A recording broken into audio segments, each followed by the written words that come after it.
We'll get rid of anyone who can't do their job properly, the boss said sternly. I felt ashamed because I couldn't finish my work on time. I get it. I'll quit, I said sadly. I was exhausted and couldn't keep up anymore, so I chose to leave the company. Are you really giving up? It won't be easy for someone your age to find another job. The boss teased me. The day after I left my job, I got a call from a former colleague on my phone. Hey, it's bad. Can you come back, Mr. Watson? They begged. It seems like ever since I left, our contract companies have been calling nonstop. My ex-colleague explained. Firing him was a mistake, a client said, making the section chief apologize deeply to me. My name's Benjamin Watson. I lost my dad when I was little. I'm sorry for making you feel lonely, I told my mom. It's all right, dear, she said. With no family close by, my mom raised me alone. Seeing her work so hard inspired me to help. Mom, I'll work as soon as I finish school. I'm sorry for making things tough, I said. Don't worry, I'll handle it, she reassured me. Getting a job right after high school wasn't easy. I applied to many places but couldn't even get an interview for most. I was without a job for about a month. Then finally, one company gave me a chance. It was a sales job at an insurance company. I was nervous because I'd heard that working in insurance sales was tough, with strict targets to meet. But I really wanted to help my mom and have a job. So I went to the interview determined to do my best. Luckily, they hired me right away, maybe because they saw how keen I was or maybe they needed someone urgently. Now, after 35 years, I'm still working in sales, dealing with big clients. My sales just about meet the targets each month and I haven't moved up in the company. But I think my hard-working nature still shines through. My clients trust me because I treat them well. A client wants to ask about insurance. Is that all right? One person asked. Can I come by this afternoon? Another person wanted to know. Of course, I'd be glad to help, I answered. Even on my days off, if someone needed me, I'd go to them. I just wanted to make sure they felt better about things. Mr. Watson, do you take enough time off? A colleague asked me. Yeah, I do, I said, but maybe I didn't really. You say you do, but I bet you're not really taking enough time off, right? It's not fair that clients get days off, but it feels like salespeople don't, she pointed out. Yeah, but it's important to make sure people feel okay, even if it means working on days off, I tried to explain. The workload kept getting bigger, but I kept going because I wanted to help others. And even though it was tough, hearing clients say thank you made it all worth it. It's so helpful that you come whenever I need you. Thank you, a client said. No problem, feel free to call me anytime, I replied. One of my bosses didn't like the way I worked. You must feel pretty good about yourself, selling such low-cost insurance. Section Chief Howard said, not impressed. I'm not trying to show off, but every insurance policy matters when you think about what the client needs. I replied, sure of myself.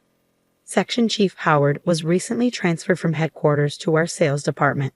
Unlike me, who only graduated from high school, he's an elite with a degree from a top university. It seems like the head office has high hopes for him, given that he's become a section chief almost 20 years younger than me.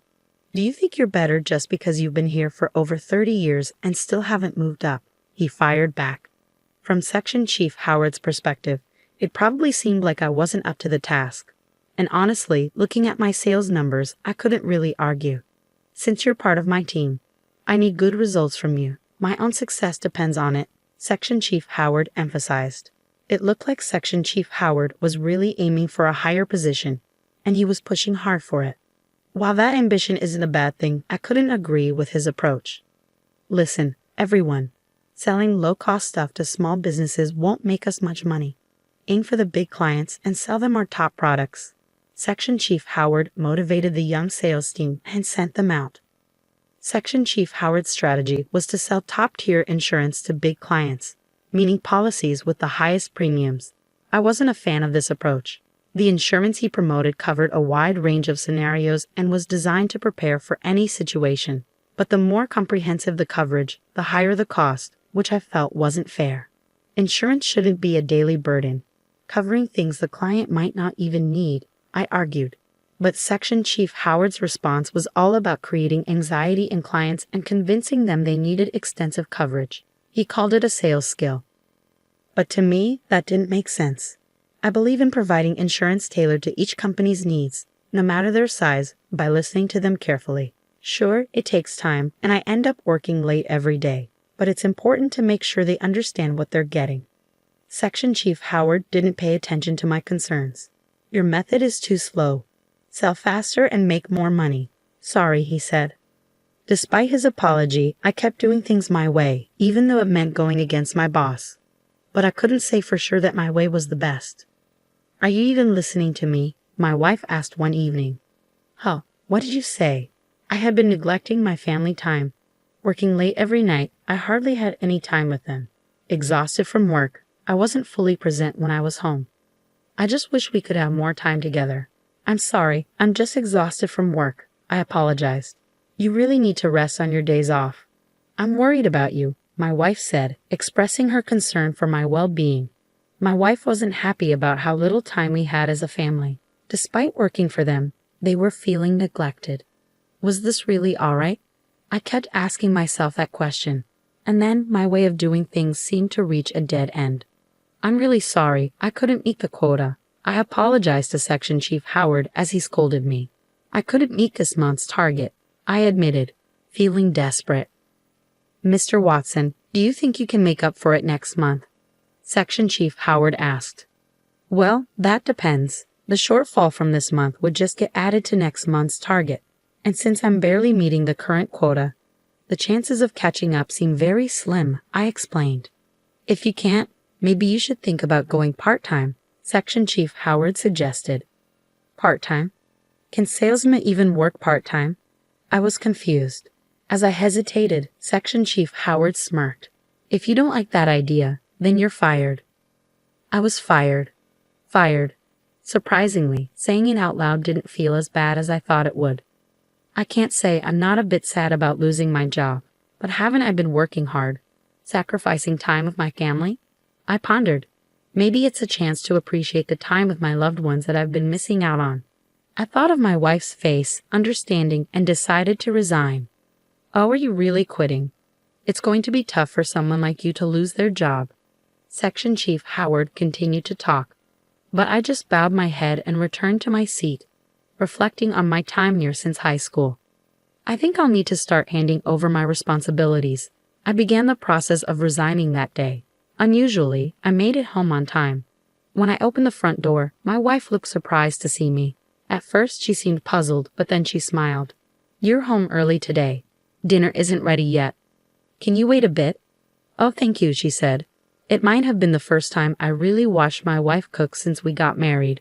I realized how much time I had been spending at work. Well, I've made up my mind to quit my job, I announced. I understand, my wife responded without asking for details. The next day, I handed in my resignation to Section Chief Howard. He had a big smile on his face, seeming quite pleased. Make sure to finish the handover quickly, he'd instructed. I will, I replied. I tidied up my desk and explained my duties to the person taking over. Until my last day, I accompanied my replacement on client visits. What? You're leaving, Mr. Watson? A client exclaimed. Yeah, well, many clients tried to convince me to stay, but I politely bid them farewell.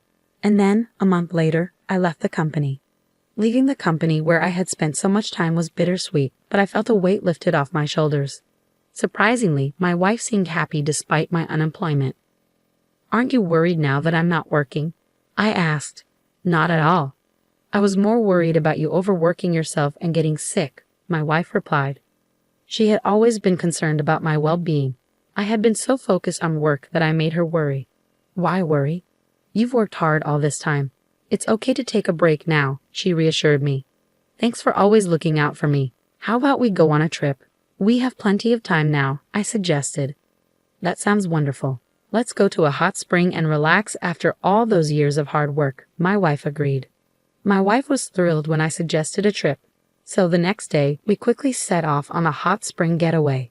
However, while we were relaxing together, I received a call from a former colleague on my smartphone. What's wrong? It's really bad, Mr. Watson. Please come back, the voice pleaded urgently. I was taken aback by my ex-team member's distress. I asked him to explain what was going on. He told me that ever since I left, the company had been bombarded with calls from our contract partners. They were all threatening to cancel their contracts now that I was gone. The sheer volume of calls was disrupting their normal operations. It's not just the calls. If all these contracts get canceled at once, it will be a huge problem for the company. Can't you please reconsider and come back? He begged desperately. I'm sorry, but I won't be returning, I replied firmly. What? He exclaimed in disbelief. Handle each company with care and sincerity. That's all, I said before ending the call and turning off my smartphone. My wife, who had been observing, looked puzzled. What was that about? My ex-team member asked me to return, realizing how valuable you were after I left, I guess, I explained. My wife smiled at the story. Even though I missed my job, I knew that if I went back, I wouldn't see her smile like this. I made the decision not to return to work, for the sake of my wife and the happiness I saw in her expression when I wasn't working. From then on, I ignored calls from my ex-team member and enjoyed our trip. While out for a walk, my wife suggested we visit an old-style cafe. This place looks charming, doesn't it? I've been wanting to check it out. You have a good eye for cafes, I commented. My wife's expression turned slightly melancholy at my words, and I wondered if I had said something odd. You see, visiting cafes is one of my hobbies, she confessed. Oh, I didn't realize. Cafes are popular and have such charming food, so it makes sense that many women enjoy them. I responded. I'm actually a certified barista, did you know? She revealed. That's incredible, I exclaimed. I've mentioned before that visiting cafes is my hobby and about my certification. My wife continued, her tone growing a bit subdued. I hung my head in realization. I must have missed that when I was working. I'm sorry for not paying attention before. That sounds great. When we get home, I'd love to try your special coffee, I replied. True to her word, when we returned from our trip, my wife brewed me some coffee. It was completely different from the instant coffee I usually drink. This is delicious. I can't believe I can have this at home. I'll make it for you anytime, she promised. From then on, my morning started with the coffee my wife made for me. Spending more time with my family, I realized there were so many things I didn't know. While regretting that I had neglected my family until now, I decided to cherish every moment with my wife. A few days later, I got a call from Chief Howard. I hesitated whether to pick up, but given the recent situation with my ex-team member, I decided to answer. Mr. Watson, I made a mistake. I'm sorry. Can you please come back? Chief Howard apologized and asked me to return to the company. It turned out Chief Howard had been dealing with a flood of calls from our contract partners. He had personally visited them and apologized. Mr. Watson was always kind and considerate, even when everyone else was pushing insurance aggressively. That's rare these days, Chief Howard explained. It wasn't just one or two companies, it was the same story everywhere he went. Firing him was a mistake, Chief Howard admitted, realizing that his sales approach was wrong. Listening to Chief Howard relay the words of the customers warmed my heart. I was mistaken. What the customers truly value is thoughtful service, he admitted. You have a keen eye for understanding customers. I want to start from scratch and learn from you, Chief Howard confessed, his tone devoid of the condescension from before. I appreciate your offer, but I won't be returning, I declined. I understand. Well, if you realize your mistake and change your ways to treat your customers better, then that's what matters. I've already found a new job, I explained. My words seemed to catch Chief Howard off guard, even over the phone. After a moment of silence, he responded, I see. There's nothing more we can do then.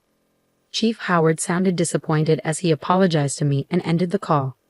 While I do worry about the company I used to work for, I'm also excited about starting something new. No matter how old you get, starting afresh is nerve-wracking, but as long as I'm with my wife, I know I'll be okay. Together with my wife, we opened a small cafe. When I lost my job, my wife shared a little dream with me. I want to run a cafe I love and enjoy a relaxed life in our old age. So we saw my resignation as an opportunity to chase my wife's dream together. At first, most of our customers were her friends, but soon word spread and our business started to thrive. With my background in sales, I was good at serving customers, while my wife enjoyed chatting with her friends while working, always seeming happy. One day, as I greeted a customer as usual, to my surprise, it was Chief Howard. His eyes widened when he saw me. I couldn't help but give a wry smile and led him to an open seat. Is this your new job? He asked. Yes, my wife and I started it together, I confirmed. It seemed Chief Howard was taking a break from work and decided to stop by the cafe. He wasn't one to visit places often before, but it seemed he was back in the field since that incident. "You look really happy now, Mr. Watson. Are you?" he observed. Thinking back, I always seemed tired when I was at the company. He might be onto something. I used to feel guilty about not spending enough time with my wife. Now I'm enjoying my work while being with her. "You seem to be enjoying yourself too. You look more energetic than before," I noticed. "I'm training to be like you, Mr. Watson. You're my role model," Chief Howard said before checking his watch and getting up. "I'll bring everyone from work next time." "Thank you for the meal," he said before leaving the cafe, seeming upbeat. It looks like Chief Howard is on a path to further growth from here. "Honey, I made coffee," my wife called out. "Great, thank you," I replied. After closing the cafe, we sat together at the counter, enjoying the coffee my wife brewed. Today had been busy, but it felt nice to sit here with her. We talked about the day's work. It was a calm and special moment, and it was all thanks to my wife. "Thank you for everything," I said to her. "Why so serious all of a sudden?" she asked. "I've decided to treasure these moments of happiness with you from now on," I explained.